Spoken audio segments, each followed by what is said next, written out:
AIMIM अध्यक्ष असदुद्दीन ओवैसी ने पाकिस्तान के खिलाफ मोर्चा खोल दिया है। उन्होंने आसिम मुनीर पर बड़ा हमला किया। कहा कि भारत के मुसलमान अपनी मर्जी से यहां पर मौजूद हैं। पाकिस्तानी सरकार एक नाकाम सरकार है, जिसकी वजह से वहां की आवाम गरीबी से जूझ रही है। पाकिस्तान एक नाकाम मुल्क है। पाकिस्तान के वह आईएसआई के आसिम मुनीर को कहना चाहेंगे जो अपनी तकरीर में एक बकवास अनाप शनाप बातें बके हैं। हम आसिम मुनीर को कहना चाहेंगे कि सन 47 में हमने फैसला ले लिया कि हम भारत को छोड़कर नहीं जाएंगे। हमने जिना के पैगाम को ठुकराया। भारत ही हमारी सरजमीन थी, भारत ही हमारी सरजमीन है और इंशाअल्लाह भारत ही हमारी सरजमीन रहेगा। तुम्हारे मुल्क में इतनी गरीबी है कि गरीबी की वजह से लोग आज वहाँ पर परेशान हैं। अफगानिस्तान से तुम्हारा झगड़ा, ईरान की बॉर्डर पर तुम्हारा झगड़ा है। आज पाकिस्तान में बैठकर लोग इस तरह की अनाप शनाप बकवास बकते हैं। पाकिस्तान एक फेल्ड नेशन है और याद रखिए ये ताकतें कभी भी भारत को सुकून से रहने नहीं देंगी। आज वक्त है कि हम इनको एक मौसर जवाब दें ताकि हमेशा के लिए ये दहशतगर्दी का ये जहर हमेशा के लिए ख़त्म होकर रह जाए। बहराइच में जांच के बाद 2 मदरसों को सील कर दिया गया। दोनों मदरसों का अवैध तरीके से संचालन हो रहा था। तहसीलदार और जिला अल्पसंख्यक अधिकारी की टीम ने मदरसों पर कार्रवाई की। आपको बता दें, इससे पहले भी बहराइच में 8 मदरसे सील किए जा चुके हैं। पूरे इलाके में मदरसों की जांच की जा रही है।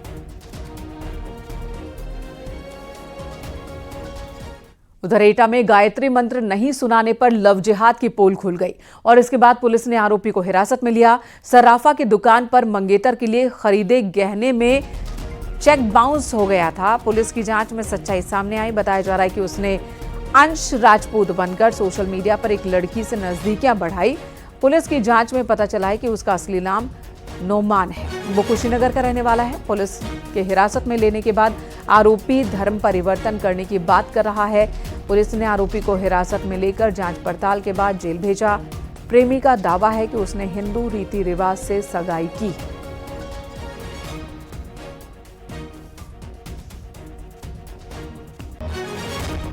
इधर ग्रेटर नोएडा में सीमा हैदर के घर में घुसने वाले आरोपी को पुलिस ने गिरफ्तार कर लिया है, जिसका नाम है गुजरात का रहने वाला है। ये शख्स मानसिक रूप से बीमार बताया जा रहा है और इस मामले में सचिन की मां ने रबुपुरा थाने में शिकायत दर्ज कराई है। पाकिस्तानी महिला सीमा हैदर को लेकर एक बड़ा अपडेट सामने आया। शनिवार रात को एक युवक जबरिया घर में घुसा, गेट खटखटाया, जिसके बाद वो अंदर प्रवेश हुआ और इस दौरान उसने सीमा और सचिन पर हमला करने की कोशिश की। हालांकि वहां पर मौजूद जो सुरक्षा कर्मी है उन्होंने आरोपी को धर दबोचा। लोकल थाने यानी थाना रबुपुरा में शिकायत दी गई, जिसके बाद युवक को हिरासत में लिया गया। हिरासत में लेकर लगातार उससे पूछताछ की गई। पूछताछ में उसने बताया कि सचिन और सीमा ने उस पर काला जादू किया है और वो उनकी गिरफ्त में आकर रबुपुरा पहुंचा था। गुजरात के सुरेंद्र नगर का रहने वाला युवक रबुपुरा पहुंचता है और उसके बाद सीमा और सचिन के घर में जबरिया घुसता है और उन पर हमला करने की कोशिश करता है। मुरादाबाद में नगर निगम MRF सेंटर में शॉर्ट सर्किट से आग लग गई, जिसके बाद सेंटर में रखा नगर निगम का सामान और कूड़ा जलकर राख हो गया। दमकल की टीम मौके पर पहुंची और बहुत मशक्कत के बाद इस पर काबू पाया।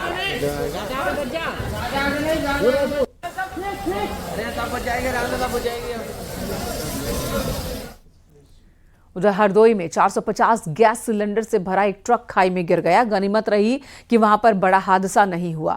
अगर ट्रक में आग लग जाती या सिलेंडर में विस्फोट होता तो बड़ा हादसा हो सकता था। बताया ये जा रहा है कि ट्रक का ब्रेक फेल होने की वजह से हादसा हुआ। ट्रक का ड्राइवर किसी तरह बचने में सक्षम रहा। सुरसा थाना क्षेत्र में बिलग्राम मार्ग पर यह हादसा हुआ। मझिला पुल के पास एक मोड़ पर ट्रक बेकाबू हुआ। ड्राइवर के मुताबिक ब्रेक फेल होने की वजह से यह हादसा हुआ है। इस हादसे में ड्राइवर को चोट आई है।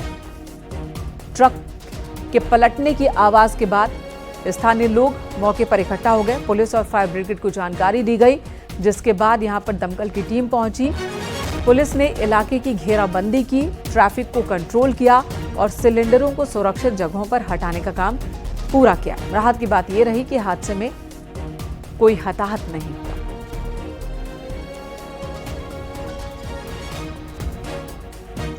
उधर वाराणसी में पद्मश्री शिवानंद बाबा का निधन हुआ। शिवानंद बाबा बीएचयू अस्पताल में 3 दिनों से भर्ती थे। 128 साल की उम्र में उनकी जान गई है, उनका निधन हुआ है। आज ही हरिश्चंद्र घाट पर बाबा का अंतिम संस्कार किया जाएगा।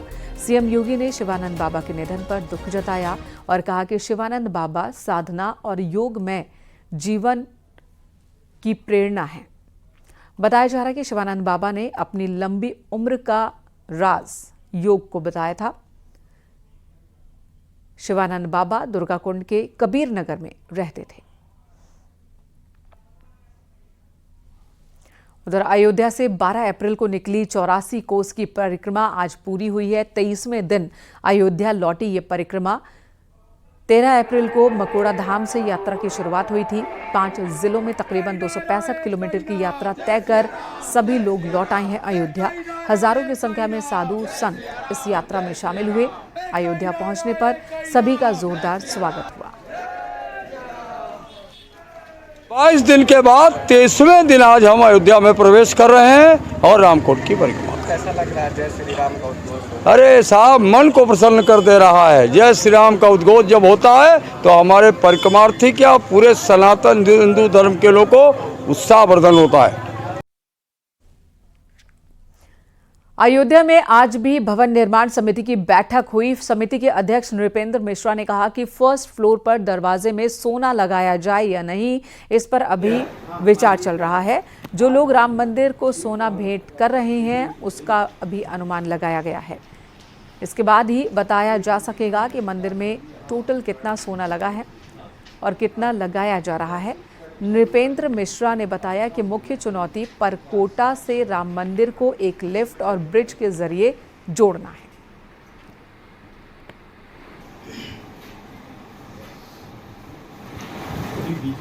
किया है मंदिर को, वो लोग उसका अनुमान लगा रहे हैं और उसके अनुसार ही मैं समझता हूँ कि ये अंतिम हो पाएगा कि कितना सोना कुल मिलाकर के मंदिर में लगाया जाए। प्रथम तल पे दरवाजे लगेंगे, क्या उनको भी सोना से जो है एक तरीके से अलंकृत किया जाए अथवा नहीं, इस पर अभी कोई राय एक नहीं बन पाई है।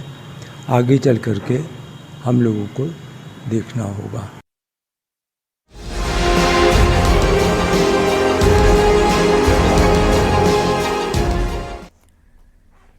बाराबंकी के निजामपुर में एक लड़के ने 10वीं की परीक्षा पास कर कमाल कर दिया। आजादी के बाद उसके गांव में किसी ने हाई स्कूल की परीक्षा तक पास नहीं की थी। 10वीं पास करने वाला छात्र राम केवल रात में मजदूरी करता है, दिन में पढ़ाई करता है। आजादी के 77 साल बाद राम केवल ने 10वीं की परीक्षा पास की और अपने गांव के लिए अब उसने इतिहास रच दिया है। इसके लिए डीएम ने उसे सम्मानित भी किया। राम केवल ने बताया कि उसने मजदूरी करते हुए पढ़ाई की है, रोड लाइट में उसने पढ़ाई की। अपने गांव के इतिहास को उसने बदलने का काम किया है। गांव वाले कहते थे पढ़ने से क्या फायदा, काम करने जाओ। कामों करने सर जाते थे। अच्छा। और भी स्कूलों भी जाते हैं। क्या काम करते थे? काम क्या करते थे? काम रोड लाइट वाला काम करते थे। रोड लाइट वाला? जी। तो रात में उसका कितना रुपया मिलता था? 300। कैसे? हाँ? ये आज़ादी के बाद पहली बार हुआ है, हम सबके लिए बहुत खुशी की बात है। और राम केवल जो है अन्य लड़कों की अपेक्षा थोड़ा भिन्न रहा है। इसका अपना जो मेहनत करने का तरीका रहा है, जो ईमानदारी रही है, पढ़ाई के जो निष्ठा रही है, लगन उसको कह सकते हैं कि हम लोग जो भी काम इसको देते थे सदैव करके तत्पर रहता था और जो बताते थे पढ़ाई करने के लिए वही हम लोगों के मार्गदर्शन में इसने पढ़ाई किया, आगे बढ़ा और आज वो इतिहास रच दिया है। हमीरपुर में 5 साल के मासूम पर बाइक चढ़ाने के मामले में पुलिस ने केस दर्ज किया और इस हादसे का वीडियो भी सामने आया है, जिसके बाद पुलिस ने एक्शन लिया। बताया जा रहा है कि बाइक में फंस गया था मासूम। कई मीटर तक बाइक वाला उसे घसीटता ले गया। उसने देखा कि बाइक में बच्चा फंसा हुआ है, बावजूद उसके वो बाइक चलाता रहा और देखिए पैर को कैसे उठाकर बाइक चला रहा है ताकि उसका पैर बच्चे में न फंसे। ये वीडियो अब सीसीटीवी वीडियो है जो कि वायरल हो रहा है। आरोपी पर पुलिस ने एक्शन लेना शुरू कर दिया है। थाना राठ क्षेत्र के अंतर्गत अजय कुमार निवासी जुगियाना ने सूचना दी कि दिनांक 30 अप्रैल 2025 को उनकी पत्नी और बेटा वैभव घर के बाहर बैठे थे। तभी मोहल्ले के ही भगत सिंह ने तेजी और लापरवाही पूर्ण ढंग से मोटरसाइकिल चलाते हुए उनके बेटे वैभव को टक्कर मार दी, जिसमें वैभव गंभीर रूप से घायल हो गया और उसका प्राथमिक उपचार सामुदायिक स्वास्थ्य केंद्र राठ में हुआ और अभी वर्तमान में उसका उपचार उरई से चल रहा है। इस संबंध में वादी की तहरीर के आधार पर मुकदमा पंजीकृत कर लिया गया है और अग्रिम विधिक कार्रवाई की जाएगी। सोनभद्र में एक शख्स ने अपने दोस्त की हत्या कर दी। उसने पहले अपने दोस्त के साथ बैठकर शराब पार्टी की, फिर लाठी डंडे से पीट कर उसकी जान ले ली। शव को जंगल में ले जाकर दफना दिया। एक व्यक्ति ने यह सब कुछ देखा, फिर पुलिस को जानकारी दी, जिसके बाद जिले के आला अधिकारियों ने शव को बाहर निकलवाया, पोस्टमार्टम के लिए भेजा। इस मामले में पुलिस ने 2 संदिग्धों को हिरासत में लिया है और पूछताछ की जा रही है। हत्या का आरोपी नशे का आदी बताया जा रहा है। आरोपों के मुताबिक वो नशा करने अपने साथियों के साथ अक्सर पनाली जाया करता था। शराब पीने के दौरान ही दोनों में किसी बात को लेकर विवाद हुआ था और उसने इस वारदात को अंजाम दिया। के प्रधान द्वारा थाना ओबरा पर सूचना दिया कि टोला पलसा ग्राम पनारी के जंगल में किसी व्यक्ति की हत्या कर सबको जंगल में गाड़ दिया गया है। इस सूचना पर थाना प्रभारी में फोर्स, पुलिस, वरिष्ठ अधिकारीगण, उप जिलाधिकारी, फील्ड यूनिट आदि के साथ मौके पर आकर सबको निकलवाया गया। तो उपस्थित लोगों द्वारा सबकी पहचान अनिल शुक्ला पुत्र स्वर्गीय शीतला प्रसाद निवासी कस्बा व थाना ओबरा के रूप में हुई। सबका पंचायतनामा पोस्टमार्टम की कार्रवाई की जा रही है। मृतक के परिजन को भी संबंध में अवगत